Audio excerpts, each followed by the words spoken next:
السلام علیکم ورحمۃ اللہ وبرکاتہ۔ پیارے دوستوں، ہم مورفات کا بیان پڑھ رہے تھے۔ آئیے آج ہم مشقی سوالات کو حل کرتے ہیں۔ مشقی سوالات میں پہلا سوال ہے حد تام کی تعریف کیا ہے؟ حد تام کی تعریف کیا ہے؟ آپ نے حد تام کی تعریف یہ پڑھی تھی کہ حد تام اس کو کہتے ہیں کہ جو شے کی جن سے قریب اور فصل قریب سے مرکب ہو۔ حد تام کسے کہتے ہیں؟ جو شے کی حد تام کسے کہتے ہیں؟ جو حد تام اس ماہیت کو کہتے ہیں جو شے کی جن سے قریب اور فصل قریب سے مرکب ہو، جیسے کہ انسان یہ حیوان اور ناطق سے مرکب ہے، کیونکہ انسان کی جن سے قریب حیوان ہے اور فصل قریب ناطق ہے۔ فرس کی جن سے قریب حیوان ہے اور فصل قریب ناطق ہے، ٹھیک ہے؟ تو جو شے کی جن سے قریب اور فصل قریب سے مرکب ہو اس کو کیا کہتے ہیں؟ اس کو حد تام کہتے ہیں۔ دوسرا سوال ہے الحیوان ایو شیء ہوا فی ذاتہ۔ حیوان وہ کون سی ایسی چیز ہے جو اس کے ذات میں ہے؟ حیوان میں کون سی ایسی چیز ہے جو اس کی ذات میں ہے؟ آپ کو پتہ ہوگا الحیوان ایو شیء ہوا فی ذاتہ کے ذریعے سے جو سوال کیا جاتا ہے اس کا جواب میں فصل بولا جاتا ہے۔ تو الحیوان ایو شیء ہوا فی ذاتہ کا فصل کون ہے؟ خاصہ ہے، ٹھیک ہے؟ تو الحیوان ایو شیء ہوا فی ذاتہ کا جواب کیا ہوگا؟ خاصہ، ٹھیک ہے؟ پھر تیسرا سوال ہے نوع اضافی اور جزء اضافی میں کون سی نسبت ہے؟ نوع اضافی اور جزء اضافی میں کون سی نسبت ہے؟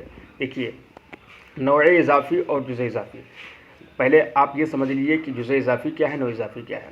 جزء اضافی اس کو کہتے ہیں وہ خاص جو کسی عام کے نیچے ہو، وہ خاص جو کسی عام کے نیچے ہو، جیسے زید یہ ہم نے پیچھے بتایا تھا، زید جو ہے جزء اضافی بھی ہے اور جزء حقیقی بھی ہے۔ جزء حقیقی اس وجہ سے ہے کہ وہ کثیرین پر صادق نہیں آتا ہے، اور جزء اضافی اس وجہ سے ہے کہ وہ عام کے نیچے ہے، اور عام اس کے اوپر کون ہے؟ وہ انسان ہے۔ اسی طریقے سے انسان جزء اضافی ہے کیونکہ وہ حیوان کے نیچے ہے۔ ایسے حیوان یہ جزء اضافی ہے کیونکہ وہ جسم نامی کے نیچے، جسم نامی جزء اضافی ہے، جزء اضافی ہے کیونکہ وہ جسم مطلق کے نیچے، جسم مطلق جزء اضافی ہے کیونکہ وہ جوہر کے نیچے ہے۔ تو زید جو ہے یہ جزء اضافی بھی ہے، جزء اضافی بھی ہے اور جزء حقیقی بھی ہے۔ اور انسان جو ہے یہ انہوں نے کیا کہا تھا؟ ان کا سوال کیا ہے کہ نوع اضافی اور جزء اضافی میں کون سی نسبت ہے؟ تو یاد رکھیے کہ زید یہ جزء اضافی تو ہے لیکن یہ نوع اضافی نہیں۔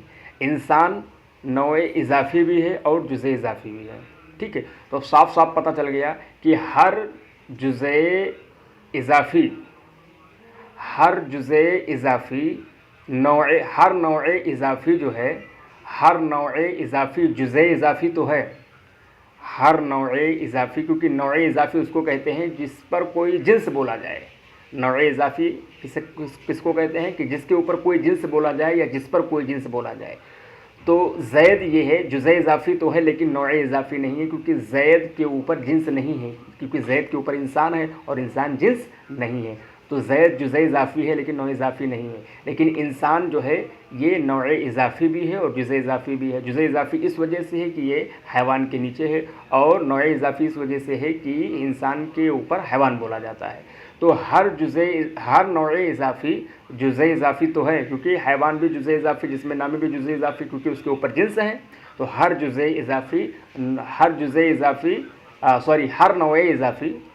نوع اضافی جزء اضافی تو ہے لیکن ہر جزء اضافی نوع اضافی نہیں۔ جیسے کہ زید یہ جزء اضافی ہے لیکن نوع اضافی نہیں ہے۔ نوع اضافی کے لیے ضروری ہے کیا؟ کہ اس کے اوپر کیا ہو؟ جنس بولا جائے، ٹھیک ہے؟ پھر چوتھا سوال یہ ہے کہ قلب کی حد تام کیا ہے؟ قلب کی حد تام بتاؤ۔ اس کو ہٹا دیتے ہیں، ڈسٹرب کر رہا ہے۔ قلب کی حد تام بتاؤ۔ قلب کی حد تام کیا ہے؟ قلب کی حد تام حیوان نابہ ہے۔ حیوان نابہ، حد تام اسی کو تو جو جنس اور فصل سے مرکب ہو، ٹھیک ہے؟ جو جنس سے قریب اور فصل قریب سے مرکب ہو۔ تو قلب کی حد جو ہے جنس سے قریب حیوان ہے اور فصل قریب کیا ہے؟ نابہ ہے۔ تو قلب کی حد تام حیوان نابہ ہے، ٹھیک ہے؟ مفہوم جنس اور مفہوم فصل کا تام مشترک کیا ہے؟ یعنی مفہوم جنس اور مفہوم فصل، یہ ان دونوں مفہوموں کا تمام مشترک کیا ہے؟ یعنی یہ دونوں کہاں جمع ہو رہے ہیں؟ تو ظاہر سی بات ہے ان کا تمام مشترک معرف ہے، اس لیے کہ معرف کے اندر جو ہے مفہوم بھی آتا ہے، معرف کے اندر جو ہے جنس بھی ہے، اور معرف کے اندر فصل بھی ہے، اور تمام مشترک کہتے ہی اسی کو ہیں کہ جہاں پر دونوں ایک ساتھ جمع ہو جائیں، یعنی جس میں جس کے اندر ایک کوئی ایسا جز ہو جو دونوں کے اندر مشترک ہو، تو جنس کے اندر بھی تعریف اور فصل کے اندر بھی تعریف، تو معرف ہونا ان دونوں کے اندر پایا جاتا ہے، لہٰذا یہ دونوں معرف کے اندر جمع ہے اور ان کا یہی معرفی تمام مشترک ہوگا. ٹھیک ہے، آپ اس کو یاد کریے. ویڈیو زیادہ لمبی بھی نہیں ہوئی ہے. اب یہ آپ کا آج جو ہے جواہر المنطق جن کے مدرسوں میں چلتی ہوگی، تو یہ ششماہی کا نصاب ہو چکا ہے، اور معرفات کا پورا بیان یعنی کہ تصورات کا پورا بیان یہاں مکمل ہو چکا ہے. اب انشاءاللہ تعالیٰ جو کل سے پڑھائیں گے وہ ششماہی سالانہ کا نصاب ہوگا انشاءاللہ تعالیٰ. قضایا کا بیان یعنی ایک نیا بیان ہے. یہاں سے منطق کا یہ دوسرا پارٹ ہے، دوسرا حصہ ہے، دوسرا جز ہے.